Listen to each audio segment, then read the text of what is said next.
What's up, everybody? It's your girl Sakina, and I'm back with another Insecure review. This is season 4, episode 2, so let's get right into it. So the episode opens with Molly and Andrew on a date. They're actually leaving, and as they're waiting on their car to come and pick them up, Andrew gets a call, and it's his office. So he steps to the side and takes the call, and once he comes back, Molly is asking him, what's wrong? Is there an issue? And he starts to tell her that he lost a business deal, basically, but then he stops dead in his tracks and he's like, I'm just worried about that cake that I'm getting tonight.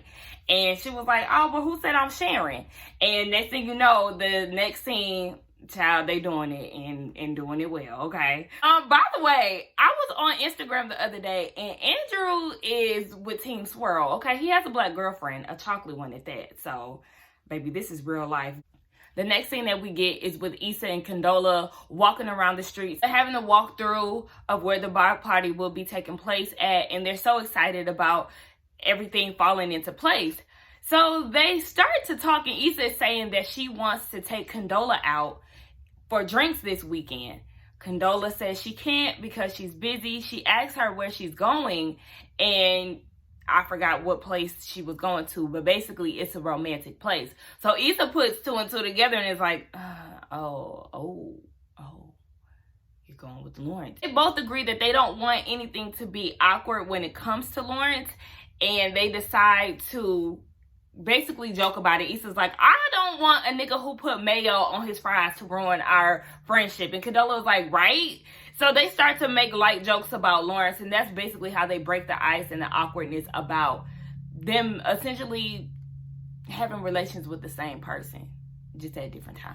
So the girls are at Tiffany's house, all 4 of them. And to me, it was kind of a weird scene because obviously it was Halloween. They were all in Halloween costumes, and Tiffany was giving away broccoli extract, toothpaste, or whatever. It was really weird to me. I don't know. I wish they would have did more with that rather than them just having that one scene with them in the living room about to hand out candy. I would rather them have a party and, you know, just make more use of the costumes that they were in. Of course, Kelly, my girl, was there, and she was in her little Baps outfit. She was like, look, I didn't think this through. This shit is hot, sticky. You know, she got a little meat on her bone, so it was cute. I really liked her outfit. I did like Molly's Bring It On outfit. Go Clovers, go Clovers, go Clovers. Tried to steal our bit, but you look like shit, and we're the ones who are down with it. So while they're together, Issa is talking about the block party and how she has her vendors, her swag bags are together. She has a date. The only thing that she needs is a headliner. So Molly is like, dang, I done missed out on a little bit of your life. You know, we're both busy. And Issa's like, okay, well, how was Asian Bay? So they get to talking about Andrew, and Molly shares how she feels like Andrew is really surface with her. Everything is on the surface with them. There's no intimate conversations. They just have, you know, smart mouth conversations and fuck. She wants more because she's been there, done that. And I can understand that. I definitely don't want to have a casual relationship with anybody. So I can identify with that when it comes to, you know, wanting more out of a man other than just having sex. Because you can have sex with anybody, child, truth be told. Issa is like, are you sure you're not just looking for problems? Like, I feel like you're just making excuses as to why you don't want to deal with him. And Molly is like, no. And Kelly sided with Issa, and Tiffany sided with Molly. But I side with Molly as well, like I said before. So Issa asks Molly, you sure you're not just looking for problems because he dicks you down, makes you laugh, and he don't work at the airport? Catch, that was shade towards TSA Bay. Speaking of TSA Bay, we get this scene where him and Issa doing it yet again in the most awkward positions. Their sex scenes are very cringy. Yeah. It just doesn't do anything for me. I'm like, what the hell is going on? And what really made me be on some what the fuck is going on type shit is when he was like, press my booty button. What is that? So then she goes and presses his booty button, and I'm like, okay, is it the cheek or what, because she was going towards the crack. And I'm like, I hope he doesn't want you to do what I think it looks like you're doing without the camera being there. I was kind of confused. Y'all tell me what y'all think. Was it just close to his crack, or do y'all think it was in the crack? I don't know. That part did make me kind of laugh, but I was kind of like, what the fuck? Wait a minute. So after they get done having sex, Issa is in the bathroom because the condom falls off. So they're looking for the condom, and when she goes to the bathroom, she has the mirror down there, you know, trying to see if it's down in the cooch. And mirror bitch comes back and she's like, bitch, I'm disappointed. And she's like, I know. And next thing you know, the condom goes straight onto mirror bitch. You know, we need to see more of that. I'm missing Issa rapping in the mirror. And you know, that used to be me. Me and my cousins and my brother, you know, we used to rap a lot. So I could really vibe with Issa, you know, rapping in the mirror, spitting a few bars, because that was my old life. I don't practice it as much, but who knows, you know, when the time comes, I might spit a little bar, you know, in my free time, depending on the mood. Molly decides to invite Andrew over. He wants to go see Summer Walker, but she declines and rather him come over and have dinner and drinks. So he's fine with that. He agrees. And we actually get the scene where he comes over. She's cooking gumbo. And baby, that roux was salty. And I couldn't understand that, because I tried to make a roux one time and I had to keep making that shit over and over again. It's a lot of work. Shout out to all my people from New Orleans and anybody else who makes a roux for any other dishes, okay? Because that shit is work. They sit down to eat, and she's telling him about her childhood, sharing pictures of her and her brothers. And she was like, oh, you're raised in Gardena. I'm sure y'all went to Disney World a lot. And he said that he hasn't been to Disney World, and him and his brother always wanted to go, but his sister had difficulties with being in crowds. So what I gather is that she suffers from anxiety. And Molly tried to get deeper into that, but he was like, I don't know where she lives and I don't want to talk about that. So basically you could tell that he may have been through some shit in his past that he just does not want to talk about. And it's like, if he doesn't want to talk about it at that time, Molly, don't push him and don't really try to dig deep into his issues. If he doesn't want to talk about it, there's always a time and a place. Yes, that would have been a time for him to just talk to you about it. But if he doesn't feel like the time is right, then so be it. So Lawrence and Condola meet up and they're out eating. They're having conversations about looking for LaToya. Lawrence mentions how the police is really not doing a good job in trying to find LaToya. Message, because we all know that when some shit goes down with black people, detectives and whatnot really don't go hard as they would for little Susie, who has been missing for a week. And that's just true tea.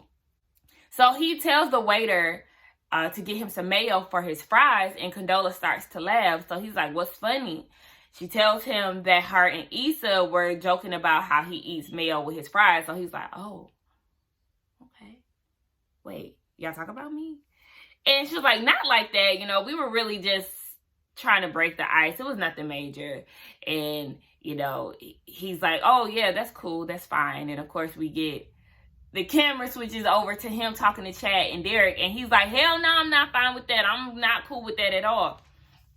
And, of course, Chad is like, I told you, if you're going to talk to somebody at the baby shower, you should have talked to a caterer, somebody who had no connections to anybody at that baby shower. I'm excited to see Chad. I've been waiting for him to come back since last week. He is the male Kelly, okay? Both of them have me on my damn stomach. What? Both of them have my stomach in knots from cracking up. So he was basically giving Lawrence the real deal. Like, I don't understand why you decided to talk to somebody at the damn baby shower that is connected to Tiffany, who was connected to Issa. Eric is like, you know, I don't keep a paper trail of my exes because every time I break up with somebody, I move. And he was talking about how he misses Dallas. I really want to get into Derek and Tiffany more. I feel like they have some shit with them when it comes to that relationship. Because remember that one season where Tiffany was saying that Derek was staying in a hotel at some point. And remember, everybody was kind of questioning last season if Derek was the daddy of Tiffany's baby. So I just feel like we need to unpack some shit when it comes to that couple, because they got some skeletons and I want to know about them. Now, Derek does say, whatever you do when it comes to Issa and confronting this, make sure that you do it up front. Speaking of doing it up front, Lawrence actually pulls up on Issa and she comes outside. And it was funny because the cute little neighbor, Trina's son, had came out like, y'all want to buy some candy for the homeless? And Issa's like, don't do it. He's so cute to me. They go ahead and talk about Condola. Lawrence prefers to get to know Condola on his own terms. So basically, he does not want Issa to be giving out all his info. It's like, damn, we're getting to know each other. I'd rather tell her things myself. And Issa agrees, like, that's fine. Again, she says the same thing that Condola was saying. We were only talking about you to kind of get the awkwardness out of the way. And she was like, so wait, you don't want me to tell her that your real name ain't Lawrence, that's your middle name? He was like, no, we'll just keep Martin to ourselves. And it's like, he do look like a Martin. Oh my gosh, I just got that. Martin Lawrence. Oh, oh shit. Literally, I did not realize that. That's why she said, what's up? Like, I got why she said what's up, but then I just realized, Martin Lawrence. Okay.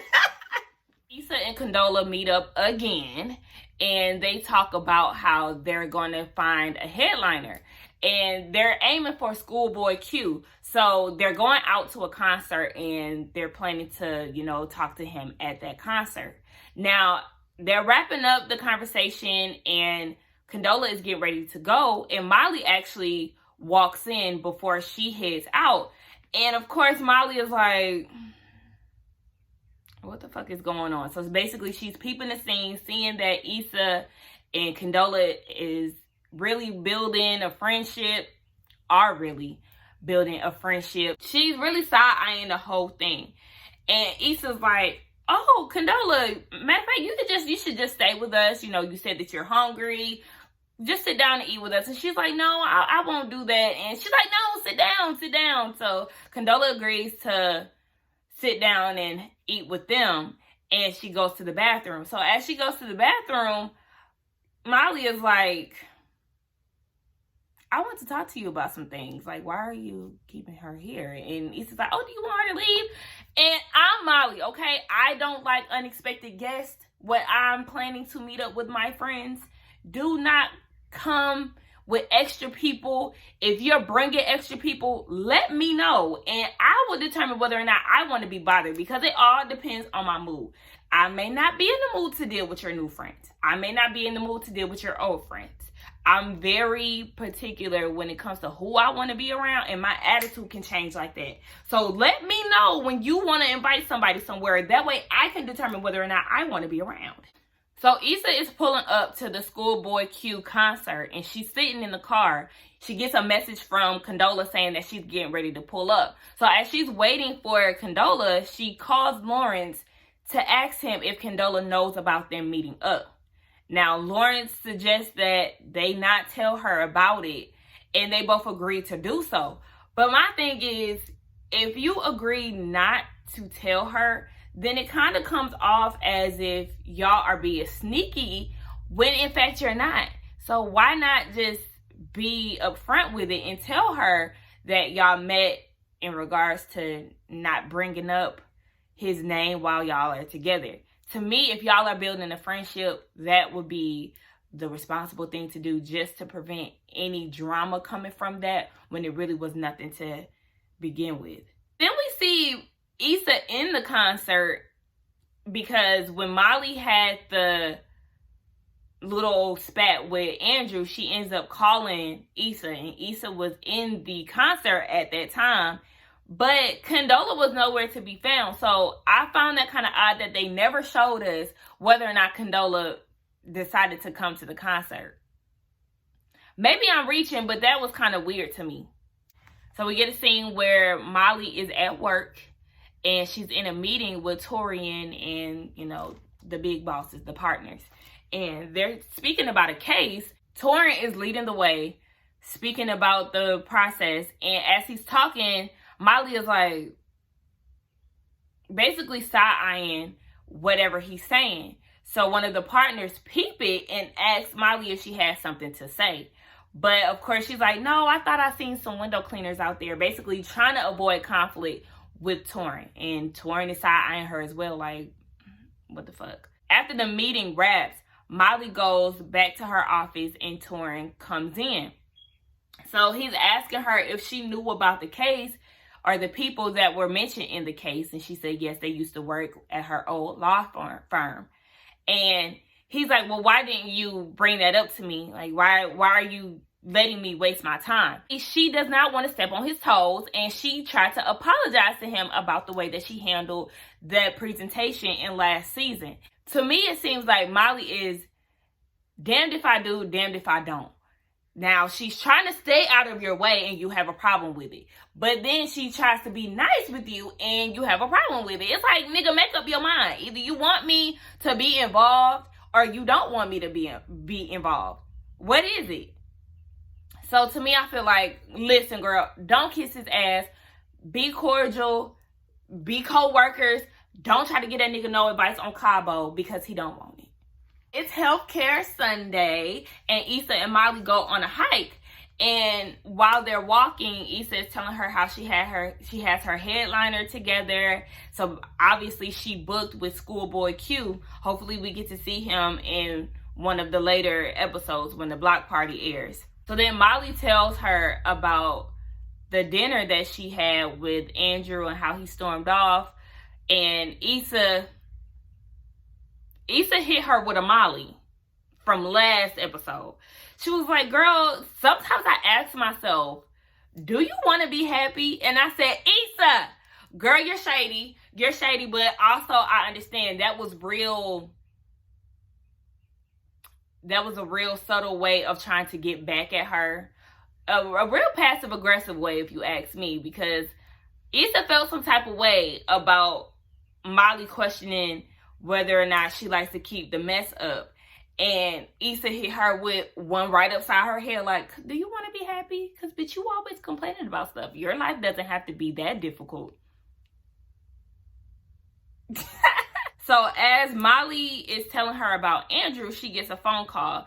So Issa goes off to the side, and Molly takes the call, and it's Andrew. Andrew is apologizing, saying that, you know, he really doesn't like to be open and he likes to stay guarded a lot. They do a lot of back and forth apologizing. It's typically Molly, of course, but to me, I feel like they're always doing something to apologize. And it's like, get them together or don't. I really like them together, but it seems like more than anything, Molly is the issue. Molly needs to still see her therapist. I hope we get to see the therapist at some point because Molly got some work to do. It's not helping her. She's not growing. After she gets off the phone with Andrew, she goes back and meets with Issa, and Issa's like, what was going on? What was that phone call about? And she says that it's about business. So she didn't tell her that it was Andrew that had called to apologize. And at this time, this is where you can see that their friendship is about to start changing. The separation is started. And you can also peep the separation is started because the music. The music said something about it too, the outro music. But you can just peep that this is where shit is really about to start taking a turn. Because you don't want to tell her about the fact that he apologized, because at this point you kind of want to keep Issa out of your business. You don't want to be judged for the shit that you do. Anytime I don't want to be judged on some shit, or if I don't want to hear an opinion from anybody, then I simply don't say anything. Because I'm the type of person where I feel like if my friends is coming to me telling me some shit, 9 times out of 10 you're gonna hear my opinion. Now, it tends to get me in trouble, but that's where I am with it. If you tell me some shit, I'ma say some shit. So your best bet is to not tell me how you feeling about something, or, you know, telling me a story, because I'm gonna give you the real. And like I said, sometimes that gets me in trouble, but hey, it is what it is. I'm learning as well, okay? I'm trying to do shit different, but it's hard. Oh yeah, Issa also mentions the fact that she's done with TSA Bay. She said that Plan B was not her Plan A. She was taking too many of them. The nigga got 2 kids. And it's like, no ma'am, I cannot picture Issa being somebody's stepmama, let alone being somebody's mama. We won't see him anymore. Sorry to that man. So that's it, guys, for my review. Thank you for coming back and checking me out. Stay tuned for the next episode. I am looking forward to the Thanksgiving episode to see where Condola and Lauren's relationship grows. But we'll leave all of that to next week. Don't forget to comment, like, and subscribe, and I'll see you for the next one. Bye.